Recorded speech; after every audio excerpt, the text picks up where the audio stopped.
আসসালামু আলাইকুম রহমতুল্লাহি ওয়া বারাকাতুহু।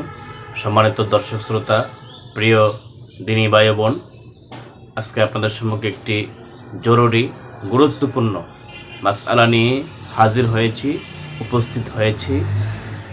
মাসআলাটি হলো একটি প্রশ্ন, সেটা হলো একজন নব বিবাহিতা স্ত্রী, তার যখন নাকি বিবাহ হলো, তখন কিছু কিছু এলাকাতে একটি পরিবেশ এমন হয়ে গিয়েছে যে নতুন স্ত্রী অন্যান্য বেগানা পুরুষ যারাই আসে, স্বামীর বন্ধুবান্ধব, চাচাতো ভাই বা বড় ভাই বা ছোট ভাই, নিজের এলাকাবাসী, গ্রামবাসী, প্রতিবেশী যারা উপস্থিত হয়, চাচা জানা সহ সবাইকে কি করতে হয়?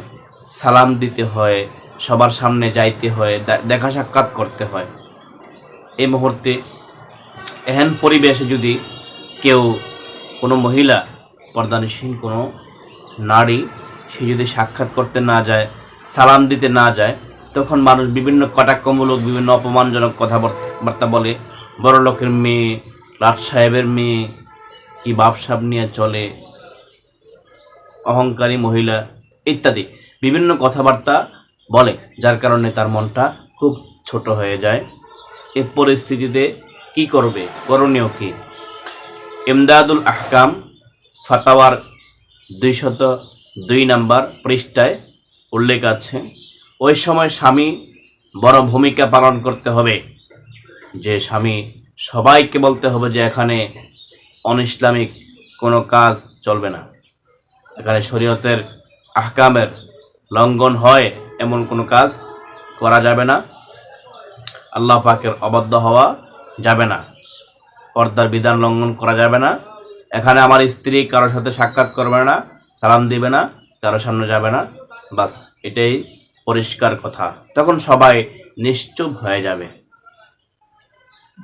কিন্তু এই মুহূর্তে যদি স্বামী তার স্ত্রীকে অন্যদের মন রক্ষা করার জন্য অথবা পরিবেশের কারণেই সে তার স্ত্রীকে বলতে বাধ্য করে, যাও সবাইকে গিয়ে সালাম দাও, সবার সামনে গিয়ে উপস্থিত হও, তখন স্ত্রীর কি করণীয়? তখন স্ত্রীর জন্য বাধ্যতামূলক জরুরি হলো স্ত্রী স্বামীর এই কথাটিকে উপেক্ষা করে চলবে, এই কথাটিকে পালন করবে না। কারণ আল্লাহর রাসূল সাল্লাল্লাহু আলাইহি ওয়াসাল্লাম হাদিস শরীফে ইরশাদ করেছেন, ক্বালান নবী সাল্লাল্লাহু আলাইহি ওয়াসাল্লাম, লা তাআতা লিমাখলুকিন ফি মা'সিয়াতিল খালিক। খালেকের, আল্লাহ পাক রব্বুল আলামিন হলেন খালেক। আল্লাহর অবাধ্য হয়ে কোনো মাখলুকের আনুগত্য করা, অনুসরণ করা, তার কথা পালন করা সম্পূর্ণরূপে নাজায়েজ, হারাম। এজন্য স্ত্রী স্বামীর এই কথাটিকে পালন করবে না। স্বামীর জন্য জরুরি হলো এই বিধানটিকে, শরীয়তের এই বিধান, পর্দার বিধানটিকে এখানে বাস্তবায়ন করার জন্য বড় ভূমিকা পালন করতে হবে। স্ত্রী আল্লাহর উপর ভরসা করে স্বামীর এই কথাটিকে সে নাকচ করবে। আল্লাহ তাআলাই স্ত্রীর জন্য বড় নসরত নাজিল করবেন, সাহায্য করবেন, তার দুনিয়া এবং আখিরাতের শান্তির ফায়সালা আল্লাহ পাক করবেন ইনশাআল্লাহ, বিইজনিল্লাহ। আর একটি কথা হলো, শুরু থেকেই নিজেকে পর্দার পরিবেশে রাখার চেষ্টা করতে হবে। কারণ শুরু থেকেই পর্দায় অভ্যস্ত হয়ে গেলে তখন পরবর্তীতে পর্দা করাটা খুব সহজ হয়ে যায়। তখন সবাই জানবে, যে এলাকাবাসী, যে আপনি একজন পর্দানিসীন মহিলা। এই জন্য অন্যরা আপনার সাথে কথাবার্তা বলতে আসবে না, সাক্ষাৎ করতে আসবে না। আর যদি শুরুতে আপনি বেপর্দার সাথে চলেন, পরবর্তীতে আপনার জন্য পর্দা করাটা খুব কষ্টকর হয়ে যাবে।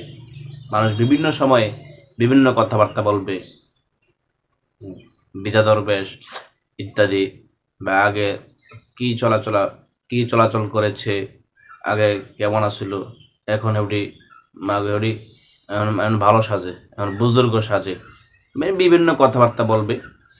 তো এই জন্য আপনি শুরু থেকেই নিজেকে পর্দার পরিবেশে রাখার জন্য সচেষ্ট হন।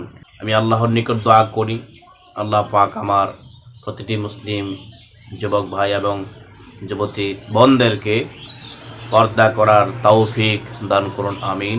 আসসালামু আলাইকুম ওয়া রাহমাতুল্লাহি ওয়া বারাকাতুহু।